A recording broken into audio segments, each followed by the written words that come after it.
Hello बच्चों, आज हम लोग राजनीतिक शास्त्र का चैप्टर दूसरा सत्ता में साझेदारी की कार्यप्रणाली। हम लोग आज बीबीडी क्वेश्चन बैंक से सोशल साइंस के लिए राजनीतिक शास्त्र पढ़ रहे हैं। राजनीतिक शास्त्र में चैप्टर दूसरा सत्ता में साझेदारी की कार्यप्रणाली के बारे में पढ़ेंगे। हम लोग इस चैप्टर का ऑब्जेक्टिव और लघु उत्तरीय प्रश्न देखेंगे। तो हम लोग शुरू करते हैं सत्ता में साझेदारी कार्यप्रणाली की चैप्टर का ऑब्जेक्टिव क्वेश्चन।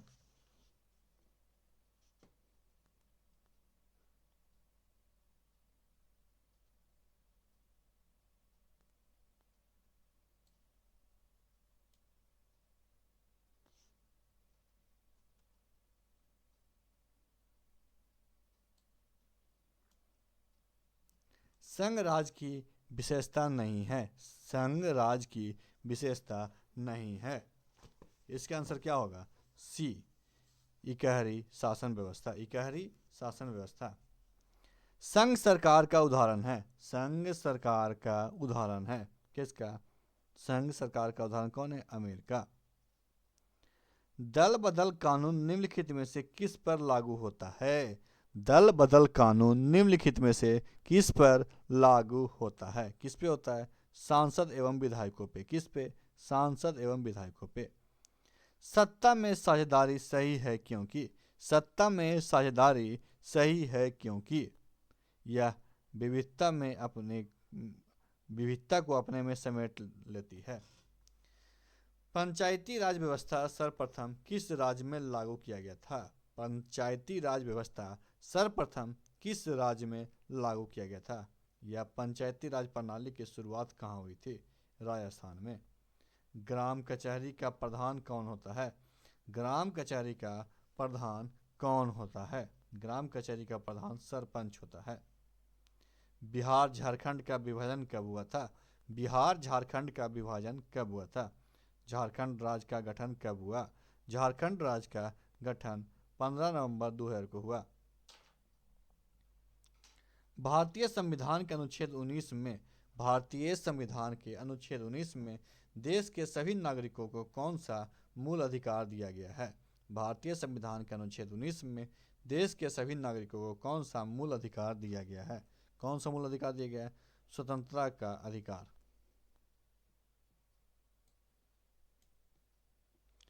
लिच्छवी गणतंत्र भारत के किस राज्य में अवस्थित था? लिच्छवी गणतंत्र भारत के किस राज्य में अवस्थित था? बिहार में। भारत में किस प्रकार के शासन प्रणाली है? भारत में किस प्रकार की शासन प्रणाली है? इसका आंसर होगा संघीय और संसदीय। निम्नलिखित में से कौन सा केंद्र शासित प्रदेश है? निम्नलिखित में से कौन सा केंद्र शासित प्रदेश है? कौन सा है? चंडीगढ़। ग्राम पंचायत का कार्यकाल कितने वर्ष का होता है? ग्राम पंचायत का कार्यकाल कितने वर्ष का होता है? 5 वर्ष। बांग्लादेश कब स्वतंत्र हुआ? बांग्लादेश कब स्वतंत्र हुआ? तो 1971 ईस्वी में। पटना नगर निगम के प्रधान को क्या कहा जाता है? पटना नगर निगम के प्रधान को क्या कहा जाता है? निम्न में से कौन नगर निगम का प्रमुख होता है? निम्न में से कौन नगर निगम का प्रमुख होता है? तो महापौर। बिहार में पंचायती राज व्यवस्था का कार्यकाल है। बिहार में पंचायती राज व्यवस्था का कार्यकाल 5 वर्ष है। भारत में वोट देना मतदाता होने की न्यूनतम आयु क्या है? वोट देने / मतदाता होने की न्यूनतम आयु 18 वर्ष है। भारत में महिलाओं के लिए 50% आरक्षण की व्यवस्था निम्नांकित में से किस संस्था में की गई है? भारत में महिलाओं के लिए 50% आरक्षण की व्यवस्था निम्नांकित में से किस संस्था में की गई है? इसका आंसर होगा पंचायती राज। भारतीय संविधान की 8वीं अनुसूची में कितनी भाषाओं का स्थान दिया गया है? कितनी भाषाओं को स्थान दिया गया है? 18। पंचायती राज संस्थाओं को संवैधानिक दर्जा किस संविधान संशोधन में प्राप्त हुआ है? पंचायती राज संस्थानों को संवैधानिक दर्जा किस संविधान संशोधन में प्राप्त हुआ है? 73वां संविधान संशोधन। वर्तमान में भारत में कितने केंद्र शासित प्रदेश है? वर्तमान में भारत में कितने केंद्र शासित प्रदेश हैं? 8। भारत में ने गणतांत्रिक संविधान को कब अंगीकृत किया? भारत ने गणतांत्रिक संविधान को कब अंगीकृत किया? तो 26 जनवरी 1950 को। भारत में पहला नगर निगम कहाँ बना? भारत में पहला नगर निगम कहाँ बना? मद्रास चेन्नई में। स्थानीय स्वशासन राज्य के नीति निर्देशक सिद्धांत के किस अनुच्छेद में है? स्थानीय स्वशासन राज्य के नीति निर्देशक सिद्धांत के किस अनुच्छेद में है? अनुच्छेद 40। भारत का संवैधानिक अध्यक्ष कौन है? भारत का संवैधानिक अध्यक्ष कौन है? राष्ट्रपति। निम्न में से कौन नगर निगम के आय का स्रोत नहीं है? निम्न में से कौन नगर निगम के आय का स्रोत नहीं है? आयकर। बिहार में सर्वप्रथम नगर निगम की स्थापना कहाँ की गई थी? बिहार में सर्वप्रथम नगर निगम की स्थापना कहाँ की गई थी? इसका आंसर होगा पटना। निम्न में से कौन पंचायत की व्यवस्थापिका सभा है? निम्न में से कौन पंचायत की व्यवस्थापिका सभा है? ग्राम सभा। ग्राम कचहरी में मुकदमे सुलझाए जाते हैं। ग्राम कचहरी में मुकदमे सुलझाए जाते हैं।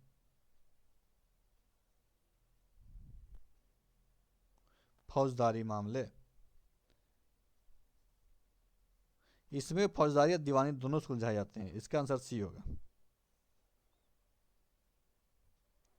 भारत में संविधान सभा का गठन कब हुआ था? भारत में संविधान सभा का गठन कब हुआ था? 1946 में। वेस्ट इंडीज में संघ की स्थापना कब की गई थी? वेस्ट इंडीज में संघ की स्थापना कब की गई थी? 1958 में। सरकार के उच्च और निम्न स्तरों के बीच शक्तियों के विभाजन को कहा जाता है। सरकार के उच्च और निम्न स्तरों के बीच शक्तियों का विभाजन को कहा जाता है। क्या कहा जाता है? ऊर्ध्वाधर वितरण।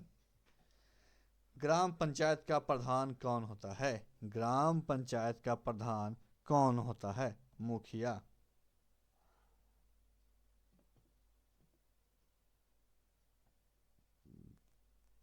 जिला परिषद का कार्यकाल कितने वर्ष का होता है? जिला परिषद का कार्यकाल कितने वर्ष का होता है? तो 5 वर्ष। निम्न में से कौन विषय समवर्ती सूची में शामिल है? निम्न में से कौन विषय समवर्ती सूची में शामिल है? शिक्षा। निम्न में से किसकी नियुक्ति राज्य सरकार करती है? निम्न में से किसकी नियुक्ति राज्य सरकार करती है? तो नगर आयुक्त की। भारत का 22वां राज्य कौन है? भारत का 22वां राज्य कौन है? सिक्किम। मुद्रा बैंकिंग संचार जैसे मामले किस सूची में रखे जाते हैं गए हैं? किस सूची में रखे गए हैं? इसका आंसर होगा संघ सूची। किस देश में संघात्मक शासन व्यवस्था नहीं है? किस देश में संघात्मक शासन व्यवस्था नहीं है? तो चीन में।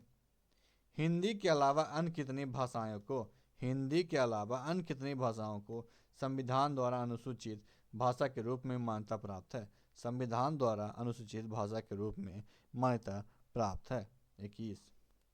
कौन सा संविधान संशोधन नगरीय स्थानीय स्वशासन से संबंधित है? कौन सा संवैधानिक संशोधन नगरीय स्थानीय स्वशासन से संबंधित है? इसका आंसर होगा 74वां।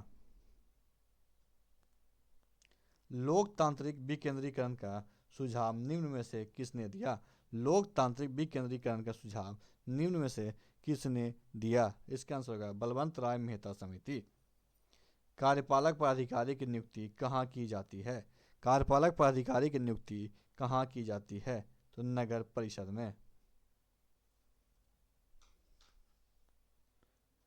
सरपंच का निर्वाचन कौन करता है? सरपंच का निर्वाचन कौन करता है?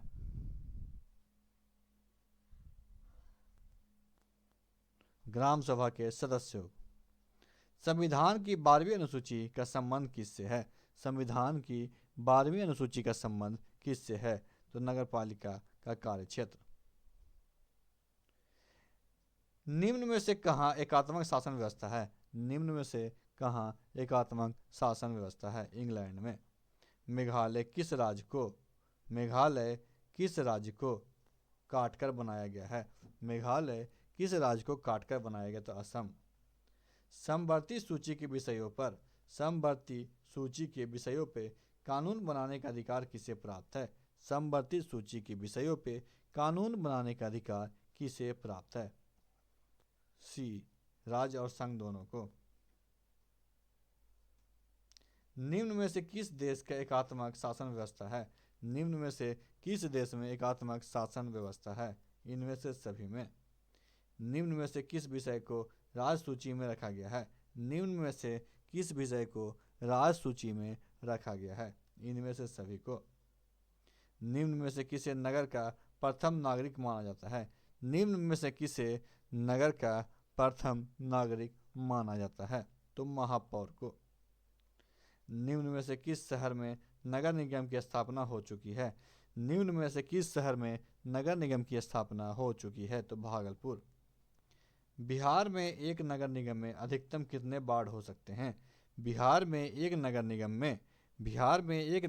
में अधिकतम कितने वार्ड हो सकते हैं? 75। पंचायती राज संस्थानों के विघटन की स्थिति में कितने समय अंतराल में चुनाव कराना अनिवार्य है? तो 6 माह। राज्यपाल की नियुक्ति कौन करता है? राज्यपाल की नियुक्ति राष्ट्रपति करते हैं। कौन करते हैं? राष्ट्रपति करते हैं। 73वां संवैधानिक संशोधन निम्न में से किससे संबंधित है? 73वां संवैधानिक संशोधन निम्न में से किससे संबंधित है? पंचायती राज।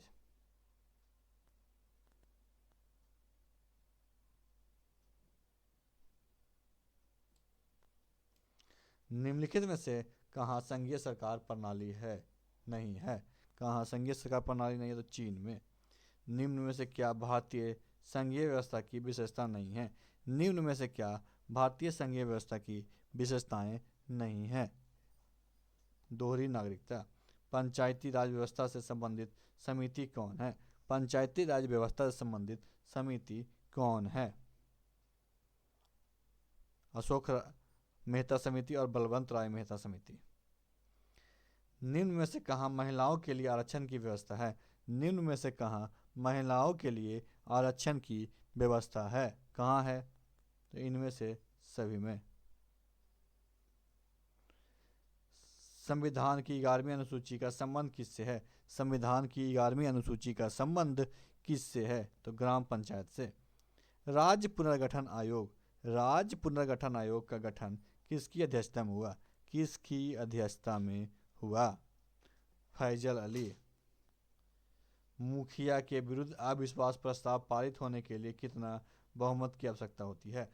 मुखिया के विरुद्ध अविश्वास प्रस्ताव पारित करने के लिए कितना बहुमत की आवश्यकता होती है? 1/4।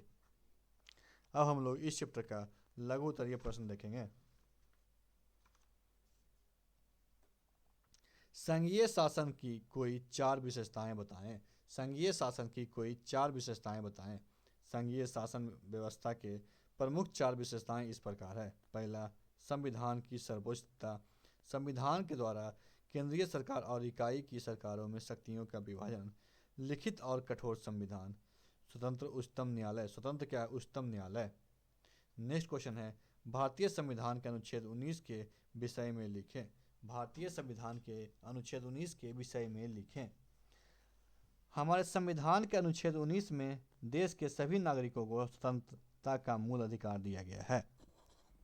क्वेश्चन तीसरा, भाषा नीति क्या है? भाषा नीति क्या है? भारत वास्तव में विविधतापूर्ण देश है। भारत वास्तव में विविधतापूर्ण देश है जहाँ 114 से अधिक प्रमुख भाषाओं का प्रयोग होता है। इनमें से उन सभी भाषाओं के प्रति आदर होनी चाहिए। इनमें से क्या? उन सभी भाषाओं के प्रति आदर होनी चाहिए। ये सब मिलकर हमारी भाषाएं विरासत को समृद्ध बनाते हैं तथा उन्हें साथ विकसित होने में मदद करते हैं। अतः प्रमुख भाषाओं को सम्मिलित करने की नीति को राष्ट्रीय एकता को मजबूती किया जाता है। भारतीय संविधान में प्रमुख भाषाओं को समाहित किया गया है, जैसे हिंदी, अंग्रेजी, बांग्ला, तेलुगु, कन्नड़ आदि। भाषा नीति है, इसे अपनाकर राष्ट्रीय एकता को सबल बनाया गया। इसे क्या अपनाकर राष्ट्रीय एकता को सबल बनाया गया है। जिला परिषद के 3 कार्य लिखें। जिला परिषद के 3 कार्य लिखें। जिला परिषद के 3 कार्य निम्नलिखित हैं। पंचायत समिति एवं ग्राम पंचायत के बीच संबंध स्थापित करना। पंचायत समिति और क्या ग्राम पंचायत के बीच संबंध स्थापित करना। विभिन्न पंचायत समितियों द्वारा तैयार की गई योजनाओं को संतुलित करना। शिक्षण संस्थाओं की स्थापना तथा उनका विकास। ग्राम पंचायतों के प्रमुख अंग कौन कौन हैं? ग्राम पंचायतों के प्रमुख अंग इस प्रकार अग्रलिखित है।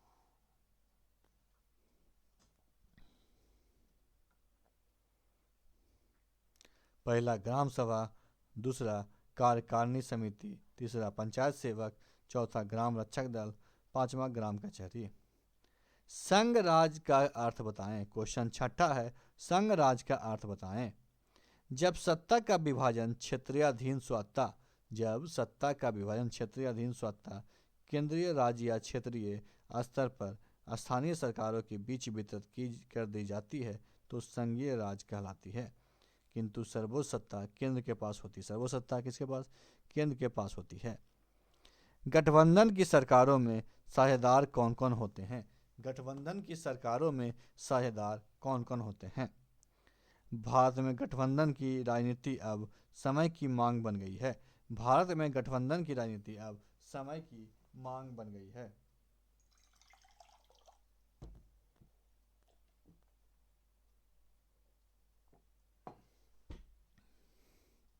बहुमत नहीं मिलने के कारण राजनीतिक गठबंधन करना पड़ता है। अब केंद्र में तथा कुछ राज्यों में कोई राजनीतिक दल अकेले सरकार बनाने की स्थिति में नहीं दिखाई दे रही है। 1967 तक राज्यों तथा 1989 तक केंद्र में कांग्रेस को बहुमत प्राप्त रहा। इसके उपरांत केंद्र और राज्यों में सरकार बनाने के लिए कई दलों के सहयोग से बहुमत जुटाने के युग का प्रारंभ हुआ, जिससे गठबंधन की सरकार की संज्ञा दी गई। इससे क्या है? गठबंधन की सरकार की संज्ञा दी गई। गठबंधन में कई राजनीतिक दल सम्मिलित होते हैं। गठबंधन में क्या? कई राजनीतिक दल सम्मिलित होते हैं। निर्दलीय भी गठबंधन के साझेदार होते हैं। उदाहरण के लिए केंद्र में 1991 में पीवी नरसिम्हा राव की सरकार बनी। अभी बिहार में गठबंधन की सरकार है। बिहार में क्या है? गठबंधन की सरकार है। क्वेश्चन 8वां, नगर निगम की आय के प्रमुख साधन को बताएं। नगर निगम की आय के प्रमुख साधन को बताएं या नगर निगम की आय के स्रोत को लिखिए।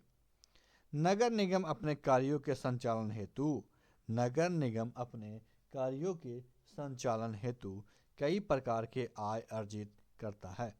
नगर निगम कई प्रकार के कर लगाता है। नगर निगम क्या है? कई प्रकार के कर लगाता है।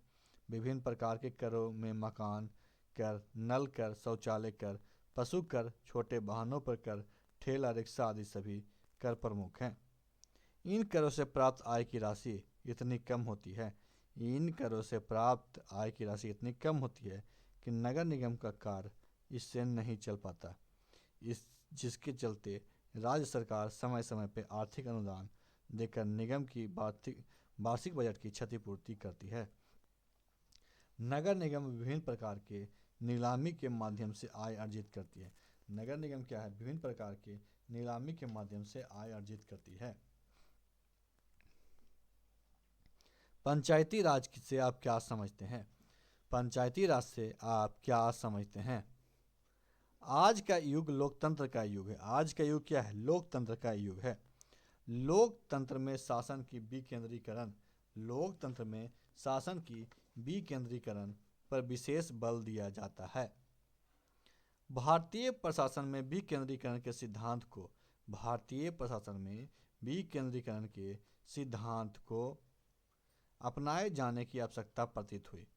इस सिद्धांत को कार्य रूप देने के उद्देश्य से भारत की संघ सरकार ने बलवंत राय मेहता समिति का गठन किया। इस समिति ने सिफारिश की कि भारत में पंचायती राज संस्थान की स्थापना की जाए। भारत में पंचायती राज संस्थान की स्थापना की जाए, जिसके अनुसार ग्राम, प्रखंड, जिला स्तर पर स्थानीय संस्थाओं का गठन किया जाए। समवर्ती सूची से आप क्या समझते हैं? समवर्ती सूची से आप क्या समझते हैं? हमारे संविधान की 7वीं अनुसूची में केंद्र व राज्यों के मध्य शक्तियों का विभाजन किया गया है। हमारे संविधान की 7वीं अनुसूची में केंद्र व राज्यों के मध्य शक्तियों का विभाजन किया गया है। समवर्ती सूची उन मामलों को शामिल किया गया है समवर्ती सूची में उन मामलों को शामिल किया गया जिस पे कानून बनाने का अधिकार केंद्र व राज्य दोनों को प्राप्त है। महापौर पे संक्षिप्त टिप्पणी लिखें। महापौर पर संक्षिप्त टिप्पणी लिखें। नगर परिषद का निर्माण नगर निगम क्षेत्र के नगर परिषद का निर्माण नगर निगम क्षेत्र के विभिन्न वार्डों को काउंसलरों के द्वारा होता है, जिसका कार्यकाल 5 वर्ष का होता है। जिसका क्या है? कार्यकाल 5 वर्ष का होता है।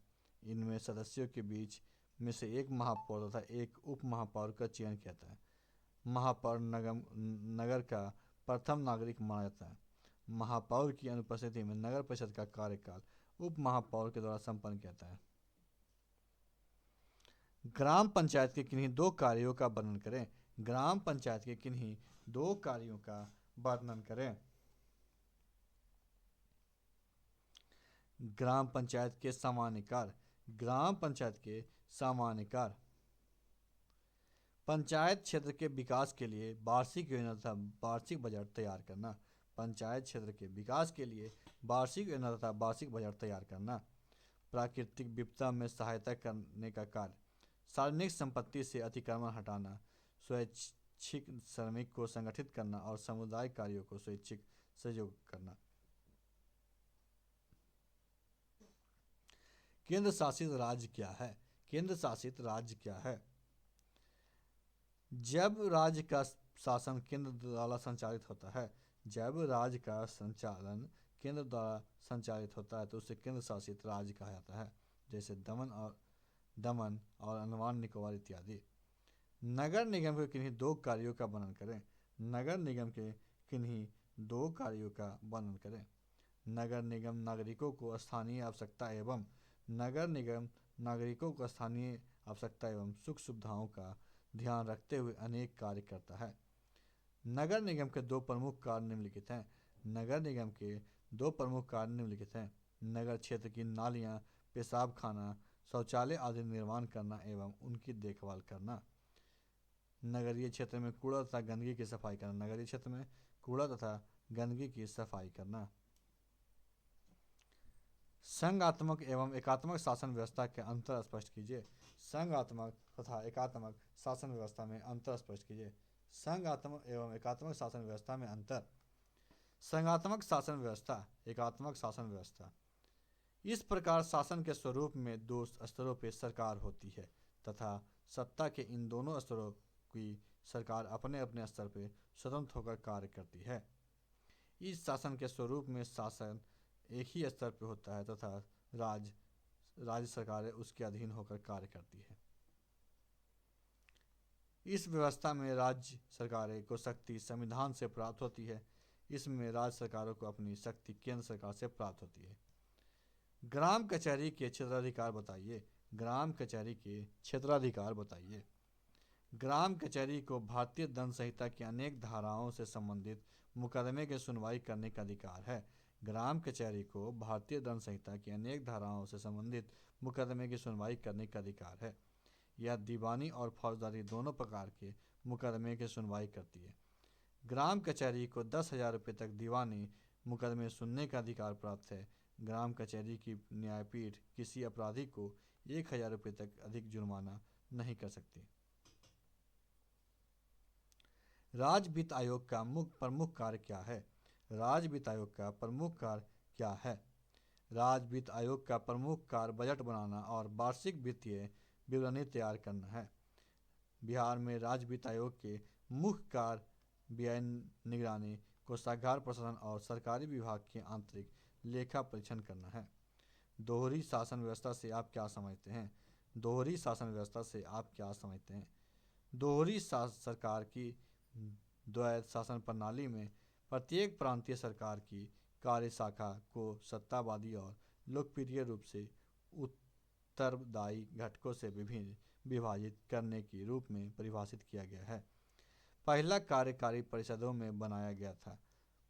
से बनाया गया था जिन्हें फिर से ताज द्वारा नामित किया गया है। भारत में किस प्रकार के शासन प्रणाली पाई जाती है? भारत में किस प्रकार से शासन प्रणाली पाई जाती है? भारत एक प्रभुत्व संपन्न समाजवादी धर्मनिरपेक्ष एवं लोकतांत्रिक गणराज्य है जो एकात्मक सुविधाओं के साथ संरचना में संघीय है। देश के संवैधानिक प्रमुख राष्ट्रपति परामर्श हेतु एक मंत्रिपरिषद होता है जिसका प्रमुख देश का प्रधानमंत्री होता है। सोवियत संघ के विघटन का प्रमुख कारण क्या है? सोवियत संघ के विघटन का प्रमुख कारण क्या है? सोवियत संघ के विघटन का प्रमुख कारण निम्न थे। सोवियत संघ अब राजनीतिक और आर्थिक रूप से कमजोर हो चुका था। सोवियत संघ क्या है? राजनीतिक और आर्थिक रूप से कमजोर हो चुका था। उपभोक्ता वस्तुओं की कमी ने नागरिकों में असंतोष भर दिया। सोवियत संघ के लोग गोबार्चोव द्वारा लगाए गए सुधारों की धीमी गति से संतुष्ट नहीं थे। सोवियत संघ के लोग पूंजीवादी अर्थव्यवस्था को साम्यवाद से अच्छा समझने लगे थे। सोवियत संघ का कम्युनिस्ट पार्टी ने 70 सालों तक शासन किया। यह पार्टी जनता के प्रति जवाबदेह नहीं थी। सोवियत संघ के राज्यों में संप्रभुता की इच्छा, राष्ट्रवाद आदि भावनाओं उभरने लगी, इसलिए वे स्वतंत्रता की मांग करने लगे। तो आज की वीडियो में समाप्त करते हैं। नेक्स्ट वीडियो में हम लोग लोकतंत्र में प्रतिस्पर्धा एवं संघर्ष के बारे में पढ़ेंगे। नेक्स्ट वीडियो में क्या पढ़ेंगे? लोकतंत्र में प्रतिस्पर्धा और संघर्ष के बारे में पढ़ेंगे। तो आज की वीडियो में समाप्त करते हैं। वीडियो अच्छा वीडियो को लाइक कीजिएगा, दोस्तों का शेयर कीजिएगा और हमारे चैनल को सब्सक्राइब कीजिएगा। वीडियो देखने के लिए आपका धन्यवाद।